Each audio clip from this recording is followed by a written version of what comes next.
자, 오늘 골랐던 으뜸 뉴스 중에 해당이 됩니다. 작은 청와대, 작지만 강한 청와대, 바로 박근혜 대통령이 당선된 이후에 밝혔던 구상인데 잘 안 되는 것 같아요.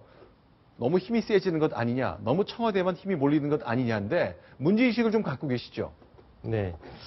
청와대 하면 아무래도 뭐 대통령 중심제 하에서는 역시 권한이 몰릴 수밖에 없는 상황인데요. 네. 지금은 좀 몰려도 좀 너무 많이 몰린다 이런 지적들이 좀 나오고 있습니다. 네. 오죽하면 북한도 청와대만 콕 찍어가지고 청와대랑 남북대화 하겠다. 통일부 제껴놓고 청와대랑 하겠다고 할 정도니까요. 권력의 흐름에 대해서 민감한 북한이 간파할 정도였으니까 상당히 지금 청와대로 쏠리는 부분이 많이 있는 것 같습니다. 어제 박근혜 대통령이 통일 대박론을 뒷받침하기 위해서 통일준비위원회를 발족하겠다고 했는데요. 참 좋은 뜻임에도 불구하고 그런 면에서 조금 청와대가 만기칠남용으로 너무 많은 것을 챙기려고 하는 거 아니냐 그런 비판이 나오고 있는 것이 사실입니다. 자, 그러면 통일준비위원회라는 게 대통령 직속위원회잖아요. 네. 그게 일반 가령 통일부가 있는데 그게 과연 또 필요한 거냐라는 의문이 있을 수 있거든요. 통일부도 있고요. 네. 그 민주평통이라고 하죠. 민주평화통일자문회의라는 부분이 있는데요. 가만히 찬찬히 뜯어보면 이 두 개의 기구에서 하는 일들을 하나로 종합해 놓은 듯한 그런 착각을 좀 불러일으키게 하는데요. 그런 부분에서 옥상옥이다. 이런 기구가 과연 제대로 기능하겠느냐. 그런 부분에 대해서 약간의 회의적인 시각이 나오고 있고요. 의결권이 특히 없기 때문에 과연 그런 회의만 많이 해서 실제로 실행력을 담보할 수 있겠느냐. 이런 부분에 대해서 전문가들의 지적이 나오고 있습니다. 자, 그런데 이제 궁금한 게 제가 생각해도 제가 만약에 통일부 공무원이다 또는 민주평통이 있다면 우리한테 일을 이렇게 주시면 되지 왜 대통령은 직속위원회를 만드시나. 네. 우리한테 혹시 통일부 공직자로서 우리한테 대한 신뢰가 좀 없는 것 아닌가 이렇게 생각하는 건가요? 어떻습니까? 그런 서운한 감정들을 사석에서 만나면 좀 토로하긴 합니다. 아, 실제로 그렇게 하나요? 네, 그런 얘기들이 있고요. 핫바지라는 얘기도 한 번씩 들었었죠. 실제로 통일부는 그런 얘기를 들었는데 지금 이 통일준비위원회를 가만히 보면 결국 대통령이 너희들을 믿지 못하겠으니까 내가 직접 챙기고 회의를 주재하면서 돌아가는 일을 찬찬히 챙겨보겠다. 그리고 나한테 직보하는 체계를 만들겠다. 가까이서 챙기겠다. 이런 뜻이 많이 담겨 있거든요. 그런 부분에서 통일부나 민주평통 조금 서운한 감정 들어갈 수 있겠습니다. 그런데 이제 대통령 직속위원회가 많이 늘어난다는 얘기는 대통령이 직접 챙기겠다는 뜻이라 책임 정치가 될 수도 있지만 공직자의 서운함 때문에 공직자들이 복지부동하고 일하지 않는다. 이런 문제를 낳을 수도 있는데요. 제가 이제 궁금한 거는 이제 차지원 사회부 차장은 기획재정부 경제정책부처를 계속 추진했었는데 실제로 이번에 현호석 경제부총리의 역할이 좀 작아졌다는 얘기 나오지 않습니까? 지금 어떻습니까? 세종시 분위기는. 이번에 경제혁신 계획을 발표를 했지 않습니까? 대통령께서. 그런데 그 과정을 살펴보면 작은 청와대를 지향을 했지만 큰 청와대가 되고 있다. 이런 상황을 좀 엿볼 수가 있습니다. 그 19일 날 기획재정부에서 출입기자들한테 경제혁신 계획 그 요약본을 배포를 합니다. 요약본을 배포를 해서 그 요약본에는 15대 핵심 과제하고 100대 실행 과제가 다 들어 있었습니다.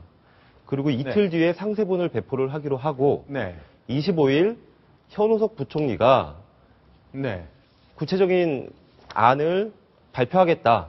이렇게 이제 발표를 했는데 갑작스럽게 24일에 아무런 설명 없이 현우석 부총리의 기자회견 일정을 취소했습니다. 자, 정리하겠습니다. 기획재정부가 19일에 초안을 브리핑했어요. 그리고 이거 다 청와대랑 얘기 끝낸 겁니다. 설명을 했습니다. 그런데 6일 뒤에 있었던 대통령 실제 담화에서는 어떻게 됐다고요? 15대 과제 100개 실행 과제가 있었거든요. 근데 그게 반토막이 된 겁니다. 그러니까 9대 핵심 과제만 남았고 100개 과제에서 44개가 이제 누락된 채 발표가 된 거죠. 그러면 기획재정부는 상당히 난처해졌겠네요. 자존심이 굉장히 센 부처인데. 게다가 또 저걸 발표문을 계속 수정을 거듭해서 발표 시간 20분 전에 확정됐고 대통령이 그게 숙지가 안 된 듯한 그런 인상마저 줬잖아요. 그런 부분에 대해서 상당히 비판이 좀 나오고 있는 것 같은데 지금 현호석 부총리 상당히 인기도 좀 없었던 것 같고요. 저희들 장관 평가에서도 좀 안 좋은 성적이 나왔었잖아요. 좀 불안하지 않을까 하는 생각이 좀 드는데 어떻습니까? 오늘 청와대에서 이거에 대해서 약간의 설명을 좀 해줬습니다. 뭐냐면 현우석 부총리를 그러니까 신임하지 못해서 대통령이 발표를 직접 한 건 아니다. 근데 국민에게 호소력 있게 잘 전달하는 방법을 찾다 보니까 네. 대통령이 직접 하는 게 낫겠다고 생각을 해서 네. 그렇게 발표를 한 것이다. 네. 이렇게 설명을 해줬는데 네. 이걸 뒤집어 보면요. 네. 지금 현우석 부총리의 현재 위치를 저희가 파악을 할 수가 있습니다. 아, 그렇군요. 호소력, 보통 저런 과제들은 네. 그 부총리 겸 기획재정부 장관, 현우석 장관이 이제 하는 게 맞거든요. 네. 그런데 호소력이 그만큼 없다라는 거죠. 국민한테 다가갈 수 있는 그런 호소력이 없다라는 아주 재밌는 비유를 했는데요. 네.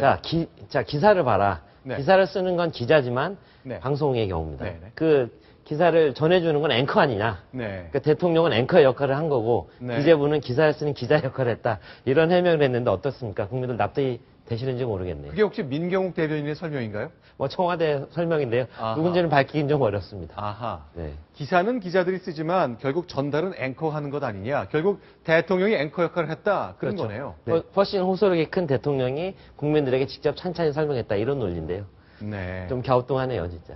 아까 앵커께서 기획재정부 공무원이 굉장히 자존심 세다고 그랬잖아요. 그렇죠. 왜냐하면 기획재정부를 간단히 소개를 해드리자면 네. 세금을 걷는 기능이 있고요. 네. 그 세금을 걷어서 나라 곳간을 채우는 기능이 있고 네. 그 곳간에서 예산을 배분하는 기능이 있습니다. 그렇죠. 그리고 그 세제와 예산 사이에 네. 경제정책들을 수립을 하고 네. 각 경제부처에서 만든 정책들을 조정하는 컨트롤 타워 역할을 하는 국들이 있거든요. 그렇죠. 그런 조직들이. 네네. 근데 대통령이 이미 지난 1월 6일 신년 기자회견 때 네. 경제혁신 계획을 말을 했잖아요. 그렇죠. 그래서 1월 6일부터 네. 2월 말까지 한 2달 동안을 꼬박 작업을 한 겁니다. 그만큼 네. 열정을 쏟았고 공을 쏟은 계획이었는데 네. 이게 자기가 모시고 있는 네. 부총리가 발표도 하지 못하고 사후 설명도 못하게 했잖아요. 사후 설명도 못하고요. 예. 네. 그리고 그 공들인 과제 중에서 반토막이 돼버리는 상황이 됐으니까 네네. 지금 그 세종시에서 나오는 반응들을 보면 네. 원래 기획재정부는 경제정책의 컨트롤 타워고 네.